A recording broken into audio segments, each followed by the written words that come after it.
السلام علیکم ورحمۃ اللہ۔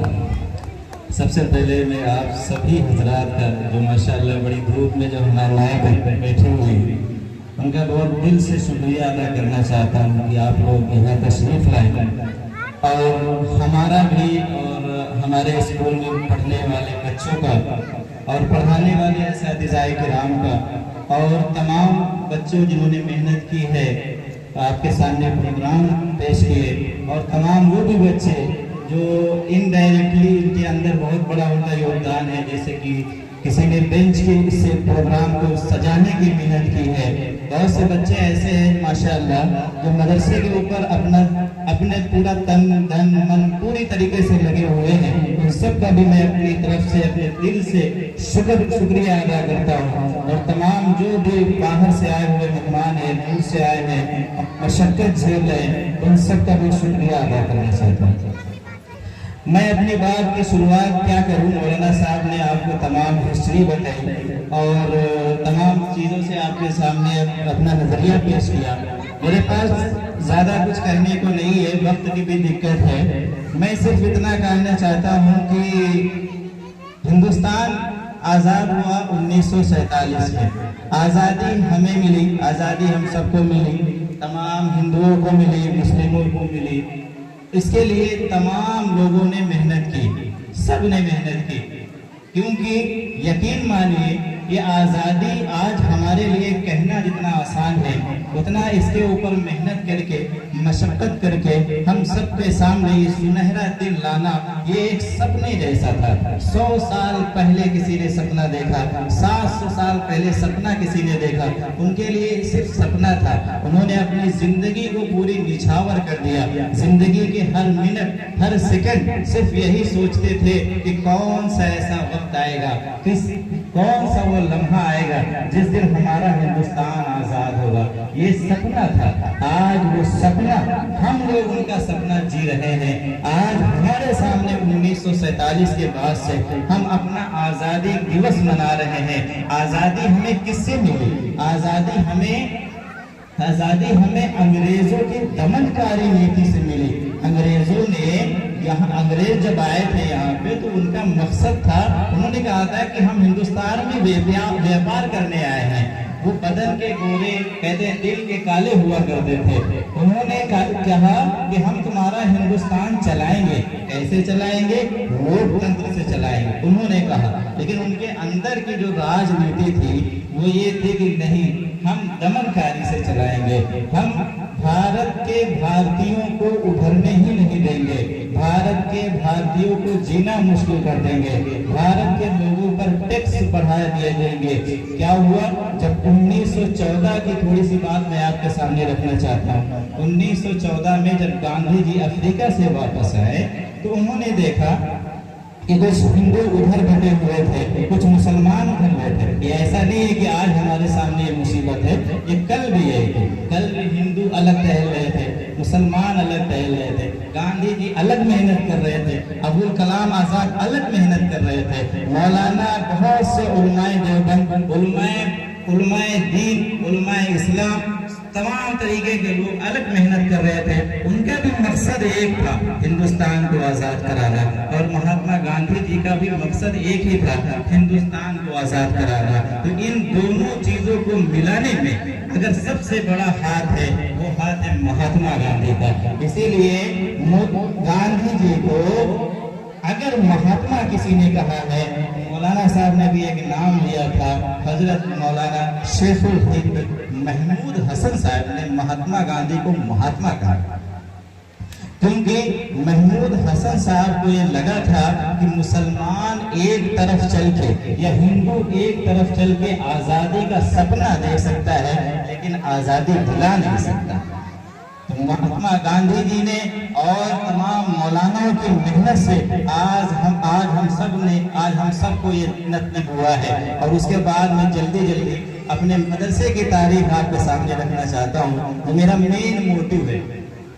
آج ہمیں یہ پتا چل رہا ہے کہ 1947 میں ہمیں آزادی ملی، ہمارے مولانا نے ان کی تمام दीनी तालीम मदरसे से पढ़े हुए उलमाओं ने इसके ऊपर कितनी कुर्बानी दी। लेकिन यकीन जानिए, मुझे आज भी वो दिन याद आता है जब 2014 का दिन था, यही गांव था, बिटौली कला का ही गांव था। उसमें मैं जब पहली बार खड़ा हुआ और 15 अगस्त की तैयारी की थी, मुझे आज याद आ रहा है, थोड़ा सा इमोशनल मोमेंट भी है वो, कि हमारे पास कोई बच्चे नहीं थे जिनसे हम एक नाम भी सुन सके या उनसे हम कोई कलमा भी वगैरह कर सके। तो ये हुआ था कैसे तैसे करके वो प्रोग्राम मुकम्मल हुआ था। और एक आज का प्रोग्राम है जिसको देख के आंख में आंसू हमारे आ जाते हैं।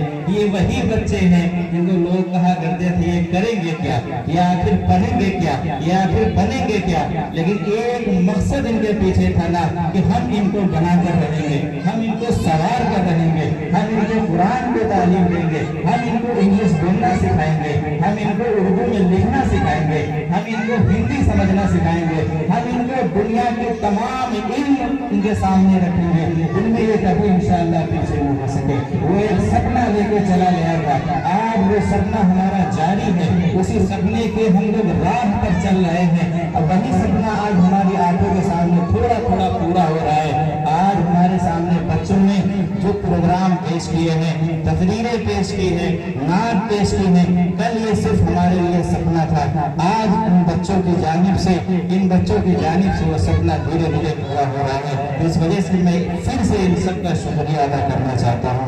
और अगर हम 2014 से पहले अगर अपनी बिटौली की आपके सामने मिसाल रखें तो हमारा ये हाल था, हमारे गांव का ये हाल था कि हमारे गांव के अंदर नाजरा पढ़ने के लिए भी बड़ी दिक्कतें हुआ करती थी। नाजरा पढ़ने के लिए भी हम लोग दर दर भटकते थे। हमारे बड़े थोड़े से जो बड़े रह गए, उनमें बहुत से ऐसे लोग पाए जा रहे हैं जिनको कुरान शरीफ पढ़ना नहीं आ रहा है। ये अफसोस की बात थी। चाहते तो हम भी कोई नौकरी कर सकते थे, चाहते तो हम भी कोई पढ़ाई कर सकते थे, चाहते तो हम कुछ भी कर सकते थे। आज भी आपकी दुआ से हमारे पास डिग्री है, बीएड की डिग्री है, चाहे तो कहीं भी नौकरी कर ले, अगर पैसे के भी लालच हो तो कहीं भी नौकरी कर ले।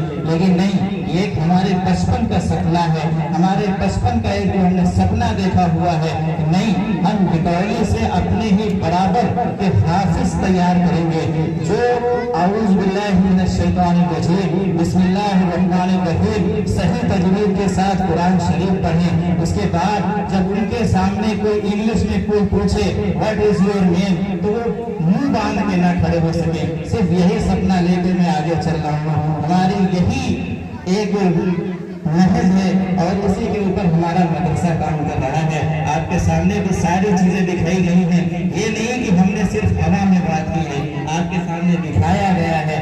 नहीं, बच्चों को इंग्लिश बोलना भी सिखाया जा रहा है। हमारे बच्चे किसी कॉन्वेंट स्कूल से कम नहीं हैं, हमारे बच्चे किसी इंग्लिश मीडियम स्कूल से कम नहीं हैं। अगर सोचिए कि वहाँ हम भेजेंगे अपने बच्चों को, भेजेंगे उनको, हमारी दीनी दुनिया की तालीम तो उनको हासिल हो जाएगी, लेकिन मेरे प्यारे भाइयों उनको दीनी तालीम कौन बताएगा? उनको दीनी तालीम के लिए अब कहाँ जाएंगे, क्या करेंगे? तो एक सोचने का मुकाम है और सोचने का एक मंजर है कि आप ये सोचे कि नहीं, हम अपने बच्चे को दुनिया में अगर थोड़ा पीछे रह भी गया तो क्या होता है।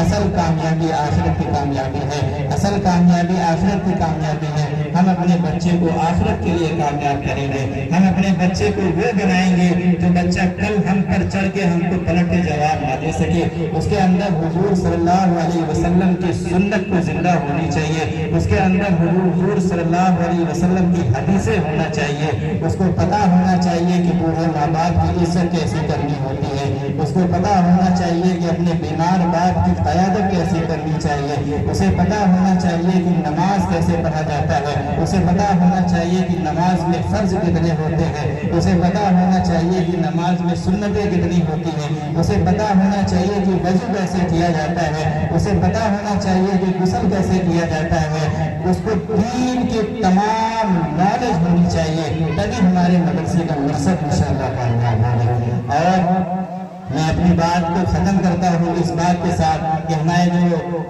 खास करके जो वालिदैन किराम जो माएँ और बहनें बैठी हुई हैं, उनसे गुजारिश गुजारिश है कि इल्म एक ऐसी चीज होती है जो मेरी बहनों बड़ी देर में आती है। ये कोई पैरासीटामोल की गोली नहीं होती कि इधर खाई और उधर असर कर जाती है। इस वजह से आपसे मुअद्दिबाना दरखास्त है, अगर आप पेशेंस बनाएंगे, आप अगर अपनी जिंदगी में थोड़ा सा ठहराव रखेंगे तो इंशाअल्लाह आप हम पर यकीन रखिए, हमारे मदरसे पर यकीन रखिए, हम इंशाअल्लाह इनको दीनी तरबियत के साथ दुनिया में हर कामयाबी के लिए इनको आगे खड़ा रखेंगे। इनको हम हाई स्कूल में भी आगे करेंगे, इनको हम कहीं से पीछे रखने नहीं देंगे। आपके पूरे सपनों पर इनको हम खरा उतारेंगे। उसके लिए हमें आपका साथ चाहिए, आपके पेशेंस की जरूरत है। आप आराम से धैर्य बनाए रखें, इंशाअल्लाह तबारक व तआला यही बच्चे आगे चल के दीन और दुनिया दोनों तरीके से जिंदगी में और जिंदगी गुजरने के बाद आप तमाम लोगों के दर्जात बुलंद करवाने में इंशाअल्लाह मदद फरमाएंगे। यही बच्चे इंशाअल्लाह यहीं से हाफिज़े कुरान भी बनेंगे और यही बच्चे इंशाअल्लाह यहीं से डॉक्टर भी बनेंगे। तो समाज के अंदर जाकर यही बच्चे इंशाअल्लाह डॉक्टर बनेंगे तो ये घूस लेकर दवाई नहीं लिखेंगे। अगर ये डॉक्टर बनेंगे तो ये अपने फायदे के लिए किसी गरीब को परेशान नहीं करेंगे, क्योंकि इनके अंदर तरबियत इनके हुजूर सल्लल्लाहु अलैहि वसल्लम की होगी, जो सिखाया करते हैं कि वजन के लिए अपने अनाज को पानी में भिगो कर न बेचो। तो सोचो उनकी तरबियत इनके अंदर होगी तो ये कैसे डॉक्टर बन के गलत कलम चलाएंगे। सोचो अगर हुजूर सल्लल्लाहु अलैहि वसल्लम की तरबियत इनके अंदर होगी तो ये अगर टीचर बन के कैसे किसी को डांस सिखाएंगे, कैसे किसी को कोई गलत काम सिखाएंगे। सोचो अगर इनके अंदर हुजूर सल्लल्लाहु अलैहि वसल्लम की तरबियत होगी तो ये पुलिस वाले बन के कैसे लोगों को ठगेंगे, कैसे लोगों को परेशान करेंगे। सोचो अगर इनके अंदर हुजूर सल्लल्लाहु अलैहि वसल्लम की तरबियत होगी तो ये वकील बनकर कैसे लोगों को ऐंठने का काम करेंगे। नहीं कर सकते मेरे भाइयों, नहीं कर सकते, क्योंकि अगर हुजूर सल्लल्लाहु अलैहि वसल्लम की इनके अंदर करनी आ गई, हुजूर सल्लल्लाहु अलैहि वसल्लम की कहनी आ गई, हुजूर सल्लल्लाहु अलैहि वसल्लम की अगर सुन्नतों पर ये अमल करने लगेंगे तो इनका ईमान इनको ये इजाजत नहीं देगा कि तुम अगर तुम्हारी कलम से किसी गरीब को नुकसान हो रहा हो तो तुम अपनी कलम को तोड़ सको, लेकिन उस कलम से कभी किसी गरीब को परेशान न करना। कुछ चंद लफ्जों से मैं अपनी बात को खत्म करता हूँ, टाइम की कमी है। इंशाअल्लाह मैं आप सभी लोगों का एक बार फिर से शुक्रिया अदा करता हूँ। अल्लाह तबारक व तआला हम सब के हमारे मदरसे को और तमाम जो भी साथी आए हैं, पेरेंट्स हैं, इनको अल्लाह तबारक व तआला सब्र दे और धीरे धीरे इनके जो सपने हैं उनको पूरा फरमाए। आमीन।